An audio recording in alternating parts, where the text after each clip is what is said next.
Where would we be without our smartphones? Some might be happier, but most of us probably couldn't even count how many times we use them to send pictures and video. And as we celebrate Black History Month, Don Baker joins us with a one-on-one interview with one of the engineers who's responsible for revolutionizing the internet. Well, Dr. Thomas Mensah worked along with three other men, names you should know: Bob Moore, Don Keck, and Peter Schultz, to invent a laser fiber optic system back in the 1980s. They had no idea how it would change our way of life. Without these four guys, the internet won't work, because we invented a laser-based fiber optic system that allows anybody to send a picture to somebody else's cell phone. Without that invention, you cannot send a tweet, you cannot send an Instagram pictures, no Facebook.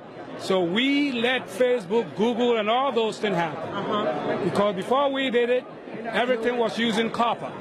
You would stand in front of an ATM machine for about 8 hours. But now you go in and get things quickly because of the invention of fiber optics. During that time, how did you even think of this? Well, I had come out of MIT as a chemical engineer, and I was hired to solve a problem because they couldn't take the invention out of the laboratory. And within 6 months, I've solved the problem and made it feasible so that fiber optics could be cheap and it could replace copper wires throughout America. Did you ever think we would live in a society now where we would all be walking around with computers and sharing this information? No, it never dawned upon us.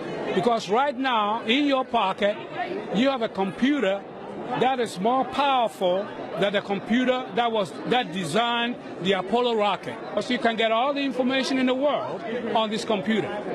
But the only way you can send anything, send a cell phone to somebody else's cell phone, is through the fiber optic system we created. Well, it is important for all of us to thank those engineers for that laser fiber optic system. And to learn more about Dr. Thomas Mensah, look for this story on WTOC.com. And coming up tomorrow on The News at 5, we're heading to the Low Country for a look at some of the historic sites that make up the new National Reconstruction Era Monument.